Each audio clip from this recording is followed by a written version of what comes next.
The invite. This is great. You know, this is another watershed moment here. I've got three heads piled in here all at once. So, you know, I'm sorry for the these are the heads I got today, guys. But we got three at once, you know, and proud of that. So thanks for being a part of that. Chuck Bailey in the middle there. Hey, Chuck, can you wave real quick so everybody knows where you're at? Everybody. Chuck is the president of Cornerstone Moving and Storage, joining us today from Virginia. Chuck, is that right? Fredericksburg, Virginia. Fredericksburg, Virginia. All right. And then the gentleman on the right there, Oded Carmi, president of D&V Van Lines. Oded, where are you coming to us from? Northborough, Massachusetts, about 30 minutes outside of Boston. Awesome. So we got DC, we got Boston, Detroit's in the house. So I got a nice little array of movers and shakers here. So today we're going to be talking about independent movers, the Independent Movers Committee, the Independent Movers Conference. We got a special announcement as well. So I'm really excited about that. Really respect these guys, both of them here. Friends, mentors of mine, folks I've met at AMSA. Now probably known you guys for better part of 8 years, maybe. I'm going to go out and say. So thank you so much for being on today. Really, really appreciate it. Thanks for the invite. Appreciate it. So we're going to wait for a couple people to filter in here. Okay, it looks like the LinkedIn Live is working today, which is great because yesterday it was not working. So as you're hopping on here, I want to know, can you hear us? All right, I want to make sure you can hear us. Second, got a big announcement. We got 25 people filtering in there. So people are coming to us. We got 25 on LinkedIn right now. We've got looks like 4 on Facebook and YouTube. So here in the comments, guys, first leave a like. So let me know you're there. Also, go ahead and just put what city you're coming from. I want to see you on there and kind of stand up and be counted. You know the drill if you've been tuning in here for a while. We've got Travis Washer, my buddy there in Cincinnati. Larry Kruger from Canada. I love it when we go international. You know, we got Sam on. Sam can hear us, so there we go. There you go. We got Jose Carlos Espinosa Ortega. I love these names. From Mexico City. Jeff Gregory from Alaska. Georgia. Georgia's from Florida. Hey guys, exciting guests. I know, right? Aren't I lucky? Jack Jampel from Philly. All right. Aaron Allman from Dallas. We know Aaron. Love Aaron. Let's see here. Rahul Shah from Oman. So we have the Middle East represented as well. James Grady says, Oded. It's James from ArcBest in Arkansas. I love James. Got a fan there. Stefan Campan from Luxembourg. All right. So we're in Europe. We're in the Middle East. We're in Canada. Very nice. Cool. We got to get some cool. South America. Come on. Let's see. We got Philly, Knoxville, Tennessee. Josie Lemon from Jacksonville. What's up, Josie? Cheshire, Connecticut. Thomas Sturdivant. Hey, and also, I want you guys out there right now that are watching Love and Real. It's about the love, right? It's about the people here. It's about the people that are here with us right now. And I want to make a big shout out. And I need your help. We got to wish Oded a happy birthday. Okay. So if you're watching right now, I want you to leave in the comments, happy birthday, Oded. 3 words. Happy birthday, Oded. ODED. Okay. Happy birthday, Oded. Please type it in the comments. Stop what you're doing. I know you're pretending to work while you listen to this. Stop it. Stop working. Go in the comments, right? Happy birthday, Oded. And let's show him some love there. Okay. I love doing that. Thank you for that, Ben. Appreciate it. So you're 27, Oded, is that right? 37, but you know, some of you guys look pretty good, Ben and Chuck over there. So I got some work to do. But yeah, 37 years old today. Made another trip around the sun and better for it. Good, clean living, Oded. Just keep it in mind, buddy. I wish. This industry is all about clean living, isn't it? That's right. That's right. All right. So we've got a lot of folks coming in here. And let's see. Oh, look at that. Happy birthday, Oded. See you in Orlando. Oh, you know, I'll be there. We're going to talk a bit about Orlando Day, aren't we? Yeah, we sure are. And that is actually a great segue to one of the things I wanted to talk about. We got the AMSA conference coming up. You guys going to AMSA? I am. Absolutely. All right, awesome. Be my 14th year in a row. We'll have to get Samantha, who's on this, to look at the records. 14th or 15th year in a row. And actually, it's funny you mentioned Samantha because she also says happy birthday, Oded. Oh, thanks, Sam. Oded, chin up there, buddy. I gotta see that whole face there. I'm getting blocked by Samantha. There you go. So anyway, so you were saying you've been going to AMSA for 14 years, Oded. Tell me just really quickly, for the people that maybe haven't gone to AMSA, the AMSA conference in Orlando this year, for people that are on the fence, you've been going for 14 years. What's been your experience? So, what's been your experience? When I first started going to AMSA, we were a very small company. We were probably grossing under $500,000 a year, at a few men, a few trucks. But I began to understand that in this industry, you really need to interconnect with people within the industry and learn and meet different people. So I went to my first AMSA, and I did not know anybody. And at the time, I remember my first time in there, I was staying in the AMSA hotel. I get in the elevator, and next to me is Larry Fry. And Larry Fry from Fry Wagner at that time was the president on the industry side, or chairman, I'm not sure exactly what the term is, of AMSA. Mm-hmm. And he really took the time to talk with me. And, even later on, the conference came up to me. And my initial impression was, well, if this is the president of the, on the industry side of the organization, and he cares so much about somebody small like me, this is definitely an association that I want to be a part of. And I got to tell you that a lot of the relationship, even me and you, Ben, we might have met at AMSA. I know exactly when we met. I know exactly where it was. It was out front of the Hyatt Regency in Atlanta. It was a little later in the evening. It was. And you were stashing some bottles of wine, if I recall. I think we might have split a beverage out there in the public. So yeah, a lot of the connections that I've made have been through AMSA, and those relationships have grown. Some of them personal, people that I consider my friends. Mm-hmm. Some of them professional, people that I do a lot of business with. So if you're a mover out there and you haven't been to an AMSA convention, I highly recommend that you at least check it out. If you don't like it, you don't have to come back, but I'm pretty sure that if you do, you'll be like me. You'll start a type of thing where you're going there year after year after year. And so in my experience, it's really helped me both get a lot of friends in the industry and grow my business. And if you are on the fence right now, we do have a promo code right now. I want to plug it. It's at the bottom of the screen there. It's going across this way. You register for the AMSA conference, receive $250 off your registration. There's only 2 days left for this right now. Promo code the Gross Up, no spaces, TheGrossUp, the Gross Up. Go to AMSA, which is moving.org. Right. And go ahead and register today. Really, I'd love to see you there. We got some great events planned. I can't believe the Gross Up got that. That's a big deal for you, Ben. Nice job. Yeah. Very nice.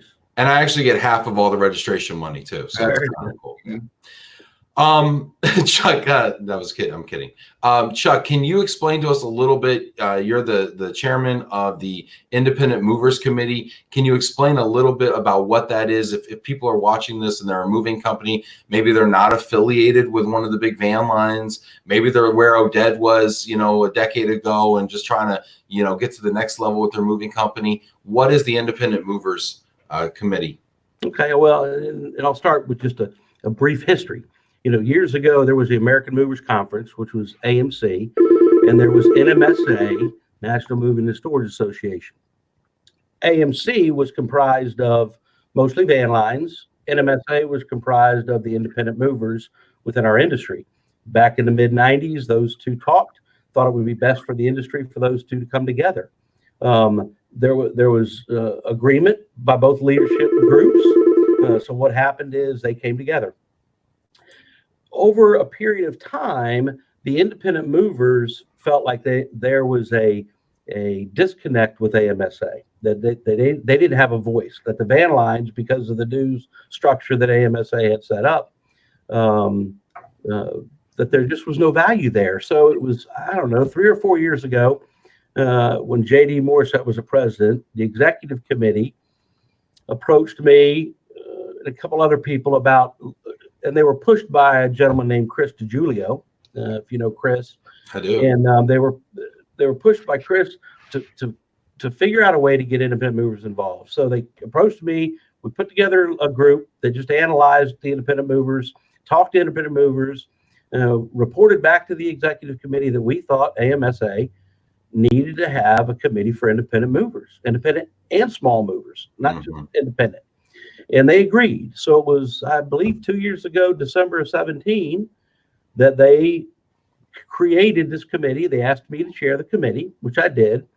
Something that I think AMSA is excited about. We're extremely excited about it. Oded's part of the committee. We just increased our committee membership from 18 to, I think, 27 or 28. Sam's on here. She would know the exact number. The turnout for our first forum in Orlando 2 years ago at the annual conference was tremendous. Very well received. Chuck, I believe it was the most highly attended event, correct? Exactly. At the conference, the Independent Movers Forum was the most highly anticipated event. Then we went last year to Houston, had extraordinary turnout. First time attendees, never been to AMSA, coming for the independent movers.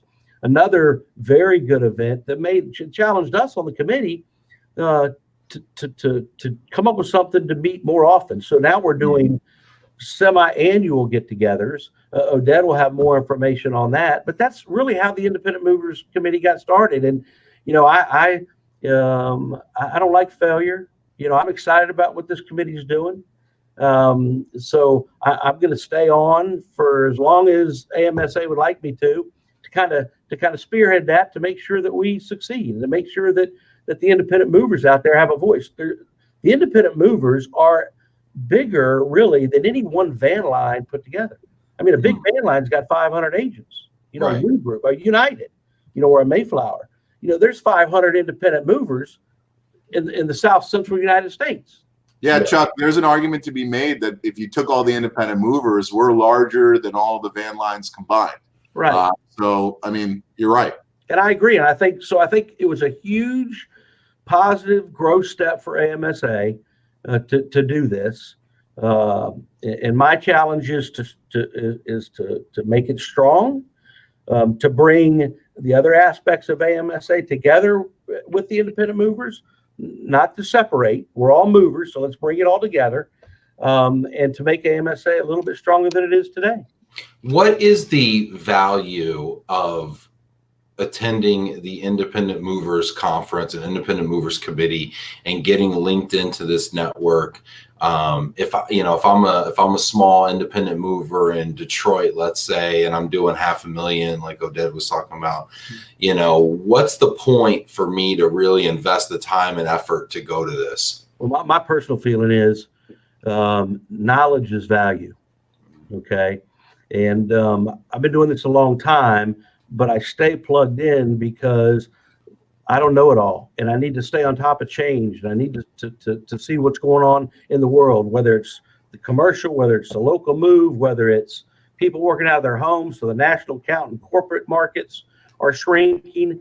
We all have trucks, we all have warehouses, we all have equipment. You know, we move household goods. You know, the DOD, the corporate account, the local move, the national account.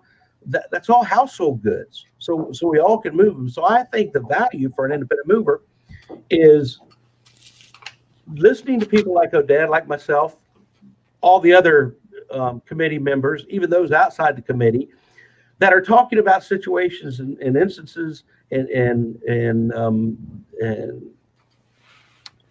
things that they're doing at their business that could just help them. Any little thing that they take away from a one-on-one talk, a training session, only helps them build a bigger, stronger business. And really, my goal in life is to try to help people make their lives better. You know, so my goal for them is to let us help you avoid some of the headaches and heartaches that Oded and myself and others have experienced.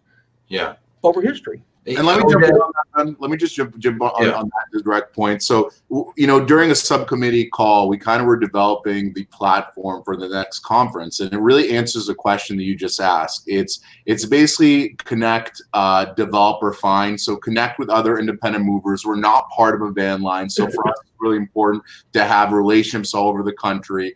Business develop. I'll give you an example. One of the companies that myself and Cornerstone does business with is a company called ArcBest. They have their moving staffer, product, and that product is basically, it's providing services all over the country, loading, unloading pods, ABF trailers, real cubes, things of that nature. I had a really close relationship with them, so I said, come.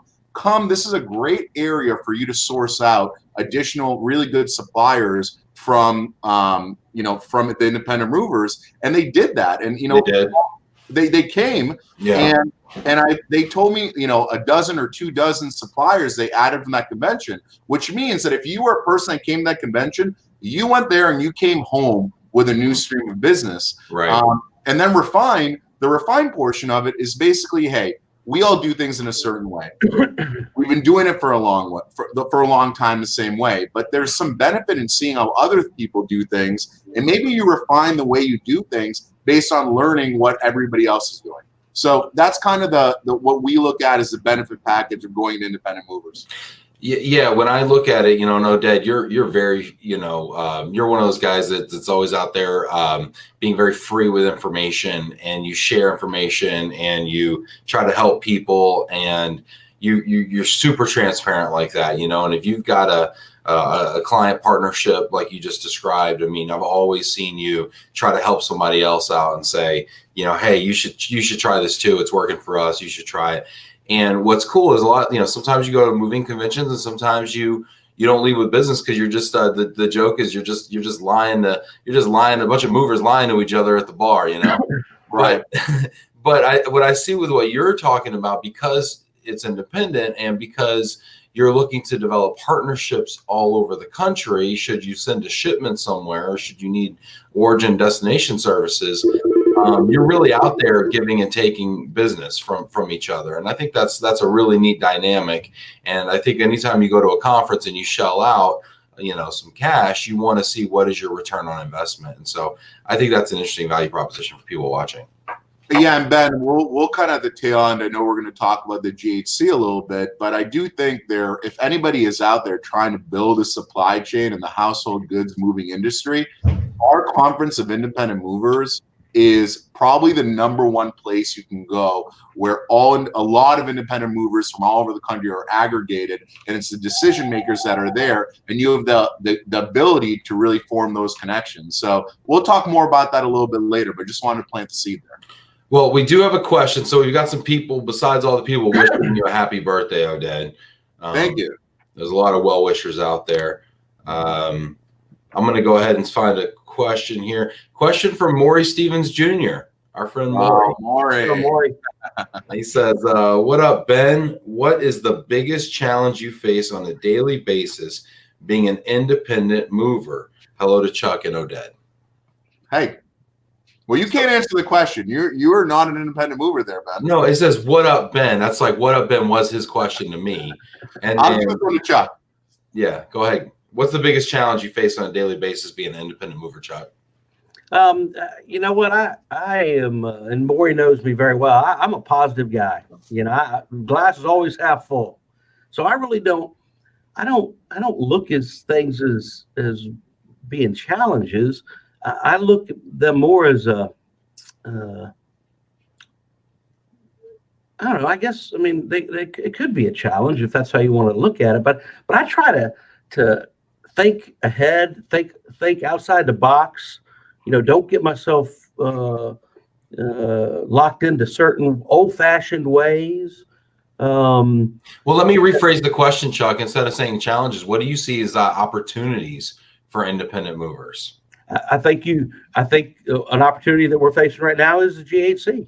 Yeah. Whether you agree with it or not, whether you like it or you don't like it, what does that do for independent movers? What does that do for us? If a van line gets it, how does that affect their corporate relocation? Does that open the door for us to do corporate relocation? I do believe that as independent movers, quality, I think people look for quality. I think that's one of the reasons the GHC is Global House of Goods contract is going down this path, is because our biggest customer in the world didn't feel like they were getting the quality they deserved. So I think that's why we're here. Chuck, I want to stay on this topic for a second because it's one of the topics I wrote down that I wanted to talk about. And we've done the GHC discussion. We've had it with Chuck White. We've had it, with some other folks. What is your take on that? Because I understand your take might be a little different, and I think it's interesting. So what is your take on it? My take is I'm not. I won't say, change is always scary, Mm-hmm. But I don't doubt my abilities. Mm-hmm. That's right. For success. So I believe that as this rolls out and as it becomes reality, what do we do as a company to succeed? Do we pursue the Global House of Good contract, person or companies or group or whatever? Do we go after corporate, relocations? Do we unite the independent movers to be a supply chain for the RMCs that are out there, the relocation management companies? Mm-hmm. What do we need to do? I have trucks, I have warehouses, I have equipment. I just need to move household goods. Do I do a lot of DoD? Yeah, I do a lot of DoD. Because that's something that I know very, very well. But that doesn't mean that's the only thing I can do. I can move quality. I can provide quality moves, whether it's a corporate account, a COD account, military account, doesn't matter. I'm open to see what happens with this. Chuck, I gotta say, I'm just gonna make an observation, and I mean this as a compliment. It's always scary when you have to tell people you mean it as a compliment before you say it, but I mean this as a compliment. I mean, one of the things that's always impressed me is your mentality, Chuck, and you're older than I am, but you have the mentality of a younger person because you believe that there's more opportunity than there is threat in the marketplace. And you have an abundance mindset, and you see sometimes, as a young person, again, I'm going to make an observation here as a member of our 40 below committee at AMSA. Sometimes we see, an older generation in our industry who is so concerned with people taking their piece of their pie, or disrupting their apple cart, that they no longer make investments into their business and they try to do more with less. And they're just worried about, profitability instead of going out and increasing their top line and going out and getting new business. And I really applaud the adaptability of your mindset there, Chuck. And I agree with you. You've had a track record of betting on yourself and being successful, and you're going to continue to do that. The world around us can change, but we know who we are, right? Exactly. So. And I challenge anybody in any industry, to look back at your industry. Show me an industry that has not changed in 15, 20, 25, 30 years. Right. So you're either going to change with it, mm-hmm. or you're not going to be in business. Mm-hmm. And, does Chuck Bailey want to work for the next 10, 15, 20 years? No.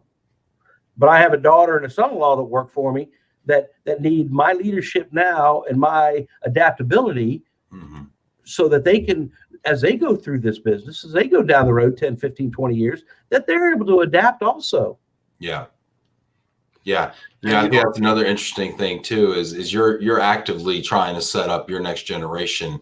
A lot of these companies out here don't have succession plans that are well defined, and frankly, they're just trying to hold on and ride this thing into the ground and get as much cash out of it in the next 5 years, 10 years really possible. Exactly. And so I'm looking at it from my perspective, and I'm saying, Chuck Bailey, been very blessed in my life. I don't want more, need more. What I'm doing now is for my son-in-law and my daughter. It has nothing to do with what's for Chuck, because when I started this company, 5 years ago, my goal was to work for 10 years and then asset sell it. Mm-hmm. Because I just was going to get an income. Once they started working for me, I said, okay, let me help them build a strong, successful business. Yeah. Yeah, great. Oded, I want you to answer Maury's question again. Is what is the biggest challenge you face on a daily basis being an independent mover? I think that the biggest challenge of being an independent mover is just that, being independent. You know, when you get a certain size, you have a lot of people that are working for you, and those people have homes and they have families and they have children. And ultimately, the decisions that you're making on a daily basis and on a yearly basis have a deep impact on their livelihoods and their ability to be successful and have a life. So to me, the biggest challenge of being independent is knowing that, you know, everything's on me. I have to make the right decisions. I have to work harder than anybody in my company. I have to do everything I can to make sure that the company is successful, because it's not just myself. It's a lot of other people that are dependent on the company. So I think that's, you know, that's the difference. When you're, you know, when you're part of an agency or you're part of a van lines, a lot of the business is kind of handed to you, where we're out there, we're out in the forest hunting animals, and we catch an animal, we gotta catch another one, we gotta keep on going. And so, I mean, I know that Chuck is a hustler, which is the reason why he's done so well. And I try to do that as well. You want to hustle every day, do as much. And Ben, if there's anybody that can relate to that, it's you.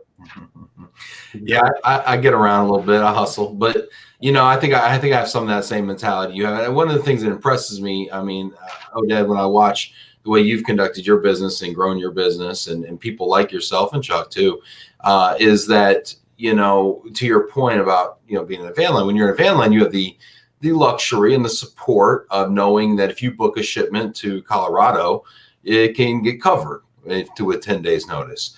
You also know that if you don't have any salespeople, you know, in your inbox every day, you're going to get a move and you're going to go do it. And that's going to be great, you know, and it's going to keep you going. But when you're an independent, you kill what you eat, or you eat what you kill. What I was trying to say. Eat what you kill.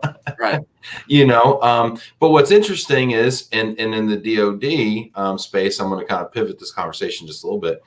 In the DoD space, you have these large aggregators of business called military move management companies. A lot of our audience may not be familiar with them, but they're becoming familiar with them because we've been talking about them in the context of the Global Household Goods contract. But you have these large aggregators of military business, and I'm sure they represent a large percentage of your respective businesses as well. And in the corporate side, and this is true for a lot of van line agents, we also have large aggregators of business called RMCs, right? So basically military or corporate move management companies. And what's interesting, and I'm going to go back to the Global Household Goods contract a little bit, and some of the things you guys have been hinting at, but I kind of want to flesh it out a little bit more and talk strategically. If the Global Household Goods contract is awarded, as we suspect it will be, and if it goes to some of the larger van lines out there who have partnered up to try to win this thing, who are predominantly corporate van lines at this time, while the DoD business is, I don't know if primarily is the right word, but heavily serviced by the independent community. Could you see kind of a flip-flop, a shuffling of business mix there, where now some of your corporate van lines today are servicing military business tomorrow, and some of your military service providers, such as yourselves, are now servicing corporate business tomorrow? And what is that flip-flop going to be? I mean, it's not going to be easy. It's not going to be quick, but I mean, how do you see that working? And what are your thoughts on that? Ben, I don't think it's that clean cut. I don't think it's just an easy flip-flop where it's reversed and everybody's happy. I think there's going to be a struggle over capacity. You're creating a situation where now there is a single entity that requires a lot of capacity. And certainly, you know, all of the large van lines are involved in one bid or another. And when they win it, they won't be able to do it on their own. But let's be honest, if you're an RMC and let's say you depend heavily on Unigroup or on Serva or any of the large van lines, and they win the bid, you can believe that your ability and your capacity is going to be severely affected by that. And you have no idea who it's going to be yet. And so the question is who's going to go after us first? Meaning that if we're used to doing military. So certainly, if we're given an opportunity to do more military at good rates, we will continue doing militaries. On the other hand, if the RMCs approach us in advance and say, hey, listen, we want to start doing work with you because we understand that our supply chain landscape is going to change, then we'll start doing work with them first. And so I think that kind of there's a limited capacity. The fact that the military's always had issues moving shipments during the summer is not going to change because of the global household goods contract. It's simply they're not putting more trucks on the road or warehouses that are going to be used. So it's simply the same problem. We have the same number of moves. We always have trouble covering all of them. The question is, who is going to have the supply chain that can cover the most of them? So that's a sort of. I mean, I think that, I think you plan success. I think the RMCs, if they're not paying attention to the global household goods contract, they should be, because if they're a 5,000 or 10,000 or 15,000 or 20,000 move a year RMC with a big van line, and the van line gets it. This van line just inherited a 400,000 move customer. That's right. So the RMC is not going to have the power, not going to be in a position that they were before. So, my hope is that the independent movers have the ability and have the wherewithal as owners and managers to reach out to the RMCs and start building relationships, as I would think the RMCs would want to start reaching out to the independent folks, and build relationships, whether that's through AMSA's conference, whether that's through the Independent Movers Forum. But, this is a segment of our industry that the independent movers, that's growing quickly. We're very excited, and we want it to continue to grow. The response that we're getting, they're hungering for an avenue to provide services for moves, so I do think the RMCs need to start planning for that now, not wait till it happens. Hey, what do I need to do? What do I need to get involved with? How do I need to build relationships? Because that's what even the independent movers, that's what we're looking for. We're sitting back. Oded's sitting back. I'm sitting back. All the other military agents are sitting back going, who do we build relationships to? Who do we talk to? We don't even know who's going to get it. And once it's awarded, everybody that's involved in the military moving now is going to be after that person, to try to get in the door. Yeah, good points. We got another question here from Facebook from Mark Gray. Chuck and Oded, as independents, do you find it easier or harder when trying to recruit quality personnel when you are competing for the same talent against the larger and more well-known major van line agents? Good question. No. Thanks, Mark. Good question. I'm going to give this one to Chuck first, because Chuck actually took time out of his evening and came and spoke to our 40 Below group about how he hires people. And Chuck, I remember listening to this, and it might have been the wine, but I was so enraptured with what you were saying. And one of the things you said was you asked your receptionist to basically make a little star on the application if it's someone she would let in her own home. Exactly. And that's like 50% right there. Would I let this person in my own home? Yeah. So, and I love that. Mark, my question to you is, what do you consider quality personnel? What do you consider that to be? Because honestly, moving household goods is not rocket science. We're picking up a piece of furniture. It is a profession. Don't get me wrong. It's very professional. Packing is a profession. If you don't have the right mindset to come into your office, to your warehouse, into your trucks, if you don't have the right mindset, doesn't matter how much training you give them. If you train somebody to pack and to load, and that person doesn't care, he's not going to care when he's out there on a job. You're not going to be there to watch him over. So what I focused on years and years ago at my previous employer that we focus on today is I want to hire somebody that cares, because if they care, that's half the battle.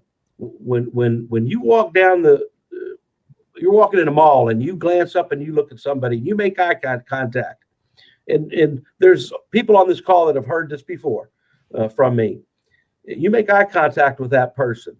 That person's either going to smile or look away, and you're going to have an opinion. That opinion is going to be, wow, that guy's a nice guy, or wow, I don't want to mess with that guy, or man, he's not very nice, without saying a word.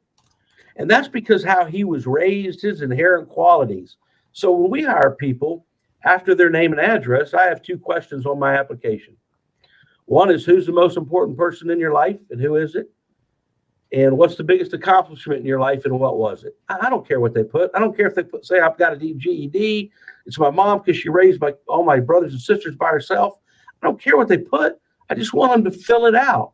If they fill it out, I know they care. That's half the battle. If they don't care, they're not going to fill it out. Why am I going to put somebody like that in somebody's house? The receptionist thing, it was. If you're going to go fill out an application, if my receptionist won't let you walk in her door right then and pack or load or move her furniture, do you think one of my customers is going to let me do that? But I do think it's way more than this, Mark, and feel free to reach out to me after, and we could talk for an hour on this one subject, because I think as business owners and managers, we have a responsibility to manage our companies correctly so that we can provide employment for our employees. Yeah. And so the problem this industry's had for years is we expect the best of them during the summer when we're busy. Then we tell them that they're off and they're not getting paid during the wintertime because we have no work. Would any of us take a job like that? No. Right. No, we wouldn't. It's a whole process, but I don't stress the larger, more established van light agents in our area. I know what we have to offer. I know what we can provide. I know the kind of work environment that we have. So yeah, Chuck, honestly, every time I hear you talk about it, the amount of passion and just genuineness that comes across, it gives me little goosebumps, man. I just get all excited, and I just love hearing you talk about it, and just the way you treat people and the way you look at people. It's just character stuff. It's basic, what I mean? I don't know why we sometimes make it so hard and overthink it. I agree. Just look them in the eye. Who's important to you and would I let you in the house? I mean, how hard is that, right? But you know what, it's funny because we talk about the global household goods contract, and we talk about, all this stuff on this program and in all these magazines, all these panels. But the number one problem, in my opinion, facing the household goods industry right now is the problem of labor. And it's a labor shortage. It's not only a driver shortage. I actually would contend you also have a problem, maybe even a bigger problem with the help and the crews that are out there. And we have a follow-up question here from Rory. And I do want to stay on this, Chuck, because I think your passion is something people need to hear about. But also, Oded, I'm curious about your business model as well with this. And I think this is an important distinction that a lot of our viewers don't know, and how we structure our labor force, not only how we hire, but how we're structured. Chuck, real quick question. Do you use a contractor model, an employee model? You talked about keeping them on and giving them hours. How do you structure that? We have an employee model. Do we use contractors during the summertime when there's extra capacity needed? Absolutely. Sure. But we have an employee model, and as business owners, we have a responsibility to make somebody's life better. I tell my employees all the time, if you can leave our employment and better your life, Chuck Bailey's the first one for it. Mm-hmm. But I try to provide a place of employment that somebody can be proud of and they're happy with. Mm-hmm. Because all of us know you need to make a fair living. We all need to make a fair living at whatever we do, whether it's dig ditches, move furniture, whatever we do, we need to make a fair living at it. But more importantly, those employees need to enjoy where they work, and they've got to like where they work. I don't think you can separate family and work. Chuck Bailey's personal opinion. I don't think you can do that.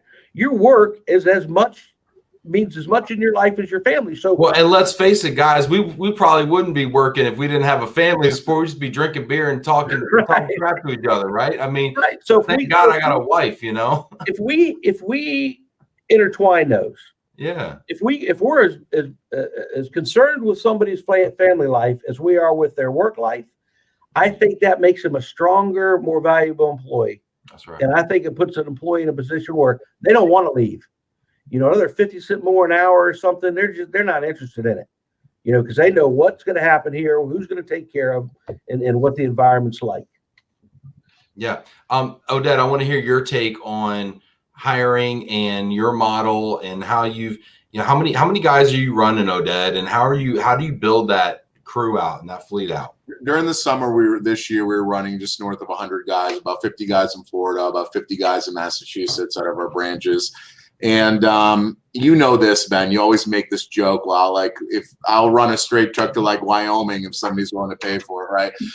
So you do, and yeah, thank God you do, because I need that straight truck in Wyoming sometimes. So to kind of follow up on that, we don't own any tractor trailers, any vehicles above 26,000 GVWR.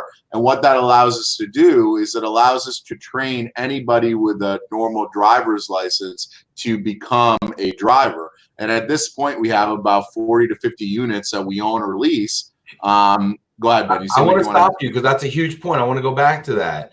You run straight trucks, which are 26 footers for you laymen out there. And it enables anybody with a driver's license to drive it. And why do you do that, Oded? Why is that your strategy? Many reasons. I mean, when you're driving a vehicle under 26,000 GVW, you don't have to worry about the tax, the fuel tax, IFTA. You don't need to have the CDL required drug testing program. We still drug test our people up on hire, but it's not like we have a governing body that's going in and checking in on us, just over regulation. I don't have a driver shortage because, you know, the majority of the people out here need to get to work, right? So if they're getting to work, most of them are driving a car. If they're driving a car, they better have a legal license. And listen, it doesn't mean that we can take a person, just throw them on the truck. You know, there's a driver road test, there's training that's involved. But we can turn anybody with a license into a driver within a matter of weeks or months. And that kind of capability allows us to really add that additional capacity during the summer, and also creates a scenario where, you know, we do not need to rely on other people in our own channels. And just like Chuck, all of our people are employees, so we're not using the tractor trailer independent driver model. That is kind of the traditional model. Well, and so the other thing it does is it allows you to create a career path. So a guy can start as a helper and he can be a driver in a year, and his pay goes up with that. And you're not requiring them to be an owner operator. So you're exactly right. So we have three pay classes. We have a pay class as a helper, a pay class as a driver or a foreman, and a pay class as a driver and foreman. And then on top of that is how many years you've been at the company. And there's a pay scale that goes along with that. And Ben, it's not even that. And I know Chuck will agree with this. Whenever we can, even it comes to office workers, we always hire from within. So currently 2 of our operation managers here in Massachusetts, we're former movers. You know, they're guys that prove themselves, and we move them up. So yes, you're right. It does give you the ability to start at something and continue working your way up. You know, and you said something before, you don't have a driver shortage. And I find that so fascinating because, you know, what's funny is so many people are just sick and tired of our clients are sick and tired of hearing about the driver shortage. Like, they don't even want to talk about it. Like, we'll suggest it as a panel topic or something, and people will roll their eyes and be like, please don't talk about the driver shortage. Like, we don't even want to hear about it anymore. But when you enable anybody with a chauffeur's license or a CDL Class C, or basically anybody that is, to drive a truck, I mean, let's face it, we all do it. We all did it in college when we had a U-Haul, right? We've all driven a 26-footer before, right? You know, that's something where you can hire just about anybody that you let in your home who cares about someone in their life, and they can drive, and you can plus up. The shortage that we have in this industry is an owner operator, independent contractor shortage. That's what we have. Mm-hmm. We don't have a shortage of guys that can drive 26-foot trucks. And that's the shortage we have. So right now, you know, tradition, and the reason I asked you guys, because I had a feeling I knew the answer to this. One characteristic of independent movers that I find is the employee model. Not saying it's all of them. I'm just saying it's a lot more common with the independent and the small movers than it is with the van line agents. Typically, van line agents use a contractor 1099 model, owner operator model. Whereas traditionally the small movers who have a genesis and as being starting as a local mover typically, and then kind of growing into, oh, I'll do a little DOD, oh, I'll do a little office moving. Oh yeah, okay, I'll take that thing across state lines. You know, if it's not too much trouble, you know, and they kind of grow from there. And they always, then that's, you start that as an employee model typically. And so I find it interesting, and I just find it really interesting, the difference in philosophies. Ben, let me ask you a question. If you were moving, would you rather have, you know, the same 2 or 3 guys that kind of disassembled your bed and packed your items, be the same guys that you see at the other end? Or would you rather have a driver maybe that you saw at one end, but then have a complete group of helpers? And listen, I'm not saying that they're picking them up at the bar or something like that. Yeah. But people that aren't as experienced with you. Let me answer that, because that's a great question. So I can make a case for both, and I think it depends on the individual. The employee sounds great. It's my employee. It's my guy. I can control him. I can force dispatch. I have a lot of control there, right? He's linked to me. You know, it's just a different relationship, different mentality. On the flip side of that, the owner operator, the professional van owner, it's his ass if something gets broken. You know, if he breaks a lamp, you know, it's coming out of his driver's statement. You know, I tell my clients, I say, when our guy loads that truck, he has all the possessions under his care, custody, and control, and he is financially responsible for it. So we're not in the business of buying furniture, so he ain't going to break it. Okay. So that's the flip side of that argument. So I can make a case for both, and I think it has more to do with the guys I'm looking at on the screen here and the way you run your organizations than anything. So that was a great answer. I got to give it to you, because, you know, that was good. That was very thoughtful. I never even really thought about that angle. But that's a really good answer. Yeah, you're not going to dock a $15 an hour guy $300 for breaking a chair. I mean, maybe you are, but it's the last. To be honest with you, by law, we're not allowed to do that. Right. If one of my employees gets in an accident, even if they're at fault, and they destroy, you know, $50,000 piece of equipment, I can't charge them back for it by law. So you're right. But if it's a owner operator and they smash up their own van, they're not going to come back to me and you know, and look for money. So you're right. That's a really great point. Yeah, but I mean, again, it's the way you guys run your business and the training and things like that. I think there's better training opportunities when you have an employee base. I think you have better career pathing. I think you can move a guy from the truck to the office easier because he's not a contractor; he's an employee, and you're not stealing a guy from your driver. You know, when you call here, Ben, when you call here, you talk to Caleb. You may get somebody answer the phone. Leonel was a helper for us, became a Class A driver. And we advertised last August for an operations assistant. He applied, and in November, he came into operations. I talked to Leonel 2 weeks ago. You were on vacation, and Caleb was at the doctor. I said, Leonel, they left you in charge, huh? And he's like, yeah. So I know exactly what you're talking about. Great guy. Yep, doing very well. I have a follow-up question that's right along these lines here, and it's a very thoughtful question. I think it's something that a lot of people don't understand. This is from one of our frequent guest callers here, if you will. Rory Ramirez, dispatcher at Mini Moves in Broadview, Illinois. Where do you hire them at the wages that are out there? When they could make $200, he's talking about help, labor guys, movers, when they can make $200 in cash from an over-the-road driver. So what Rory's talking about right now is over-the-road drivers utilize labor that sometimes on a cash basis, on a 1099 basis, we'll say, who have CID numbers through their van line, which means they're background checked and all that good stuff.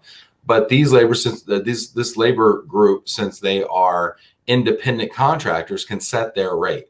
And in the off peak, it might be $100 a day. In the peak season, it might be $200 a day. There's been murmurings of sightings of $300 a day guys out there. And I think they're like Sasquatch, you know, they probably like lift refrigerators with their bare hands, but I don't know. But there's talk of this stuff, right? And it's the elasticity of the cost of labor is crazy out there, and nobody's talking about that from a cost of doing business standpoint. I always talk about the cost of cardboard either when these contracts that we're writing. But anyway, point from Rory is when these guys that load your trucks can go out in the marketplace and get $200 a day cash money at the end of the day from a driver, how do you hire a guy with those kind of market conditions? I think it takes some time. I don't think it happens overnight. But really, all you're focusing on is their future, and that's what I focus on, is their future. You know, we would all love to do that. We would all love to make $1,000 a week cash, no taxes, nothing. You know, just cash. You know, and so you have to stress to them, you may do that, but then there's always people in your area that you can point to, not negatively, but just that they know, i.e., hey, see so-and-so that's been doing this for 25 or 30 years? Now they're getting to the point where they're getting ready to retire, and guess what? They're getting no Social Security. They've never paid into Social Security. So those are the things you have to think about. If you're going to do this all your life, then when you get to the point where you can't do it anymore, you have no income coming in. Yeah, none whatsoever. You have no income. You have a bad back, no income, no retirement savings or plan. And what are you going to do at 55, 60 years old when you can't hump furniture anymore? You know, and what are you going to do in the wintertime? Because that $200 a day stuff goes away. So that's only 3 months a year. Yeah, and that's what I was going to say. So you're talking 3 months a year. Okay, so let's throw out, let's just say 15 weeks. Mm-hmm. Okay, and you know, 5 days, that's 75 days, right? So they're going to make $15,000. You're right. The rest of the year, what are they making? Well, that's the point. I mean, I think that a lot of these questions are, how do you get employees? And I think it's a very simple answer. If you have the work and you have the consistent work, you're going to get the employees, because a lot of businesses, especially in our industry during the winter, they don't have that. And so, you know, here we are constantly working, and I don't know, it looks like Ben is frozen up over there, Chuck. You see Ben frozen? Oh, he's there. I'm not frozen. I'm just thoughtful. Okay. I'm thoughtful, Dad. So in our industry, basically, if you're, you know, we're very lucky that we've been able to develop a lot of great relationships that send us to work year round. And right now we're busy. I mean, we are busy. There are days where we are struggling to make the schedule in the winter. Now, we're not running the exact same man counts that we are during the summer, but it's not that far off. And so I guess when there's a company out there that, let's say, even pays more and is a bigger company, and it's let's say it's a unigroup agent, and they're giving their guys great work during the summer. Well, and during the winter, they're barely getting 10 or 15 hours, while all my guys are getting 40 hours plus. What do you think ends up happening? They end up coming to work for us. And then when the summer comes, they're happy with what they're doing here, so they keep on working here. So to answer, and Mini Moves, by the way, John Alianello, one of the committee members of Independent Movers as well. If you are able to even out your schedule and supply consistent work, you will not have a hard time recruiting employees. That's my advice. Hey, speaking of Johnny A, because I'm sure he's going to be at the Independent Movers Conference, you guys want to make a big announcement here? Because I hear this is not news yet. You're breaking this news on Love and Relo right now. Okay. Well, we got to give a little precursor, because we haven't talked about last year, the first ever inaugural Independent Movers Conference. I didn't mute your mic, bro. Go for it. So you know, Chuck is obviously the president of our committee, or the chairman. Caleb, myself, and Joe from Able Moving and Storage were assigned to be a subcommittee to create the first, or to plan the first ever Independent Movers Conference. And we had at the beginning of November last year in basically DC area. And, you know, originally when we were talking about it with AMSA, we were like, hey, maybe we'll get 75, 100 attendees. And it, you know, more than doubled our expectations. And it was such a big success. We got such good feedback that immediately, you know, we had our first committee call, the decision was made to, you know, have another Independent Movers Conference and create it as an annual event. And so this year we're going to probably, you know, close to double in size. And this is the first time that it's being announced, because other than within the subcommittee and talking with Chuck and within the committee, this has not been announced anywhere else. So the second ever Independent Movers Convention, unless any big changes on the horizon, this is basically locked in, is going to be November 8th and 9th, which is a Sunday and Monday in Fort Worth, Texas. Cowtown. It's going to be amazing. And you know, I will tell you this, and I'm one of the biggest events, or one of the biggest parts of the Independent Movers Convention, which is unique to other conventions, is we actually choose a supplier in the area. And we take the entire entity, or basically the entire, I mean, I think we have a capacity. We take the majority of the attendees and we bring them on site and we do a tour of that person's facility. And I got to tell you, I mean, we really hit it out of the park on the first one. It was Able Moving and Storage. And, you know, if you're somebody in the industry and you went on that tour, your mind was blown. It was an amazing, well-run facility, large, really shows you what the capabilities of an independent mover could be. So my charge is, if you're an RMC out there and you're used to using the van lines, you haven't really looked at independent movers as an option, you know, Chuck and I and the committee are doing all the hard work for you. We're getting a place. We're getting all the independent movers, all the decision makers into one place, and you know we're basically lining up the ducks for you. And all you got to do is shoot them down. You show up at the convention, you're going to be able to grow your supply chain instantly. And at the same time, this year we have Derek Potter with Firefighters Best, which I will mention was an AMSA Independent Mover of the Year. We're going to be doing a tour of their facility. And I don't see why, if you're building a supply chain, you wouldn't want to be there and be a part of this and see what the great capabilities of independent movers are. Because I think there's this conception that we're all just like small little mom and pops and we have like, you know, one truck. But that's not the case. There are a lot of major players that are independent movers that I think it would behoove any RMC or supply chain to learn about. So that's my pitch for the convention. As I said again, Fort Worth, Texas, November 8th and 9th. We reached capacity last year. There were people that wanted to go to the convention that couldn't. I really recommend that you reach out to Samantha Ha. And, you know, once registration is open, get in there right away. It's going to be a really great event. And I'll pitch in, being the chairman of the committee. You know, this is something they're 95% positive on what's going on. But I said that when we were planning. The date may be 1st and the 2nd, not the 8th and the 9th. Samantha, I'm just watching the comments on Facebook, and she's like, she's blowing us up. Don't do it. Stop. AMSA will finalize that. Samantha has visited down there, so they'll get all that out. But just keep the first week of November open. And here probably within the next 30 days, you'll get some more details of exactly the dates. But Oded and Caleb here at the office had some dates a little goofy again. Well, you know, I'm going to put this completely on Caleb's shoulders. I'm just kidding. We might have listen, it's the first week of November. It's in Fort Worth, Texas. That part of it is accurate. And what's even more accurate is going to be a great time and a fantastic event for anybody that attends. So again, if you haven't been there and you're an independent mover or you're a supply chain, you'd be crazy not to come. Oh my gosh!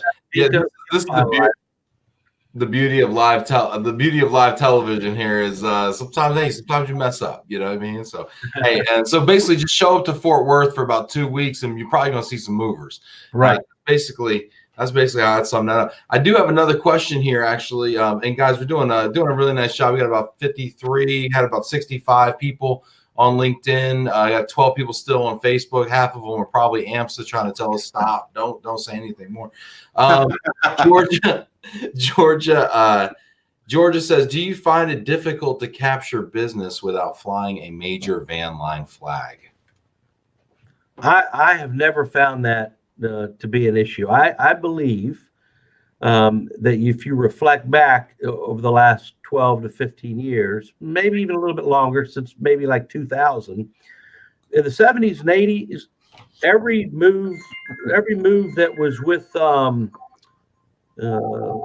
United or a Mayflower or a Allied went to that colors agent. You know, that they all did, no matter what.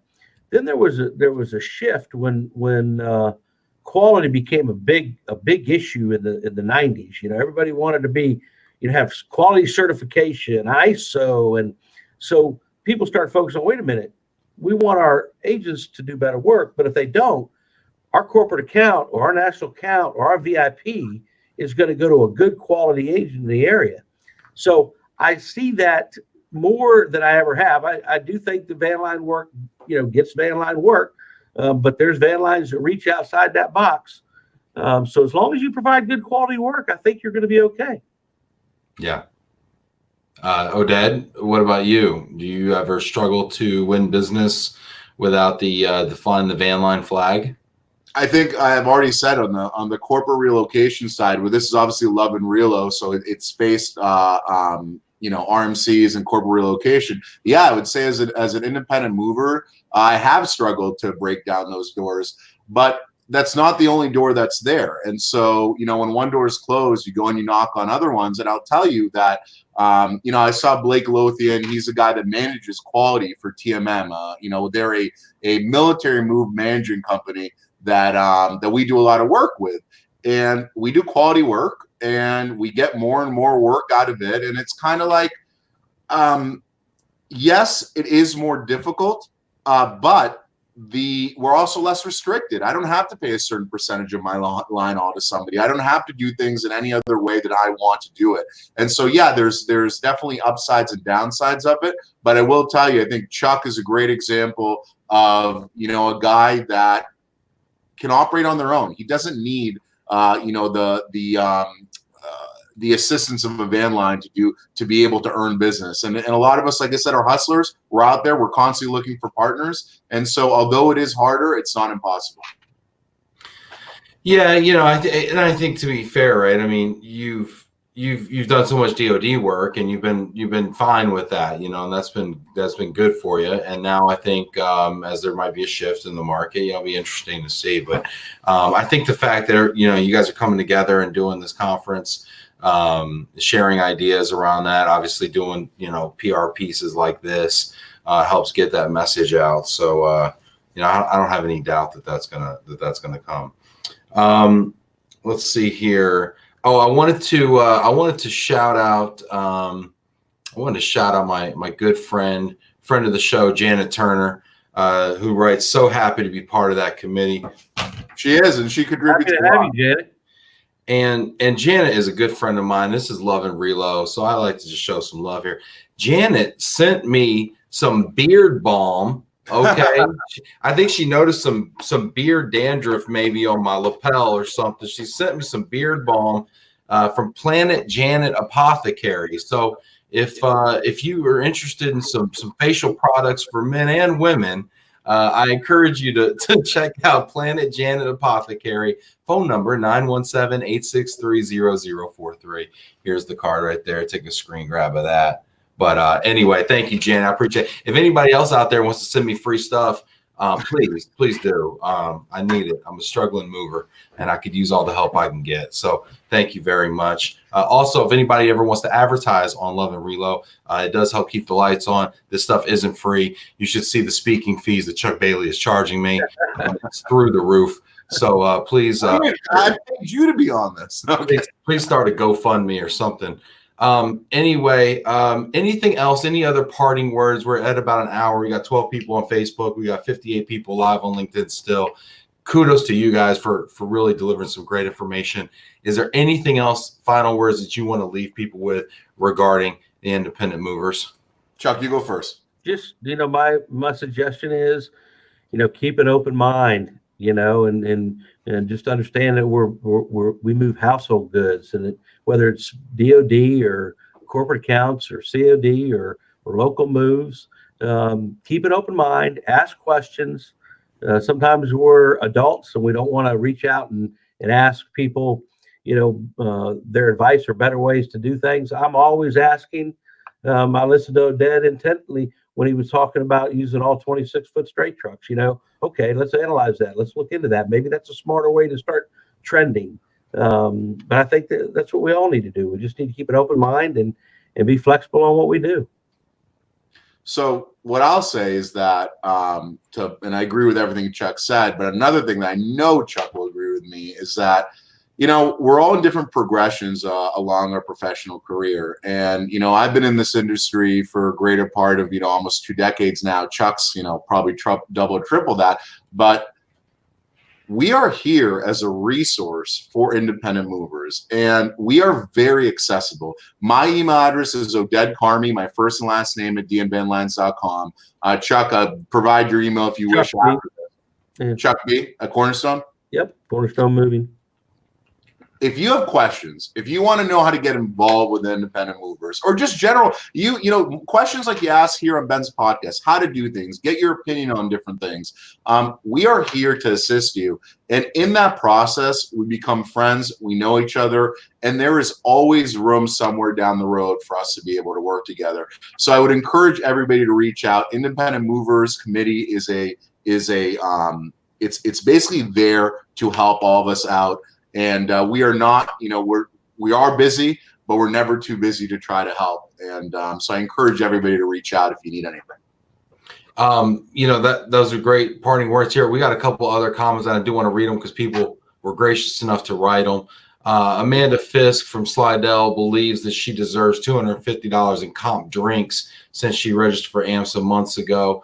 Amanda, well, I always get her and Steve like at least $250, so that's already a sunk cost. Okay, Amanda, you're taken care of, so don't worry about it. Okay. And then Tony Bonsamino, hey Oded and Chuck, love your vision and insights. Hope to see a revolution in relocation. Just look what's in store for this summer for military. Hope to see you at Dispatchers Convention hosted by Apple Moving in April and discuss what's coming. Thanks, Tony. Tony's been a friend of the program. Aaron Allman, go ahead. No, I'm saying we'll be there. Yeah, Aaron Allman says yeehaw, which is that's a good sign. Andy Lopez joining in late. What's up, guys? What's up? Andy, you missed all the Able love. Joe Fick, is there an association site of your members late coming in? Is there an association site? Chuck, we have a Facebook group, that's for sure. Independent Small Movers. Yep. And I'll let maybe Sam, because if she's still on the contract. I don't think we have a specific website. The way the committee operates and exists is that when you become a committee member, we have monthly conferences on the phone. On top of that, we have a Facebook group that we all communicate on. And then we have the two main annual events, which is a session at the annual convention, AMSA this year in Orlando, and then our own Independent Movers Conference. So that's really the structure of the Independent Movers Committee. Maybe eventually we will have a website, but I don't think that exists right now. Correct me if I'm wrong. Does not. Okay. Kristen Lynn Mother said, yes, a good leader business owner asks questions and they are always learning. Learn that from my awesome father. That's nice. So anyway, yeah, so some great comments here, some great engagement. You guys did a great job. Thank you so much for your time. I hope I get to make it down to Fort Worth to see you guys in Cowtown, one of my top 5 favorite cities. I'm a Dallas boy anyway at heart. So, you know, can't wait to see you guys. And I know that I will be seeing you in AMSA, in Orlando at AMSA. I'll throw the promo code up there one more time. Save $250. Register today with AMSA. So thank you guys so much. Appreciate you guys coming on Love and Relo. This was Appreciate it, Ben. Thank Appreciate you. it, man. It was great. Thanks a lot. Great. Had a good time. Thank Bye, you. guys. Talk again soon. Bye, everybody. Take care. Take care.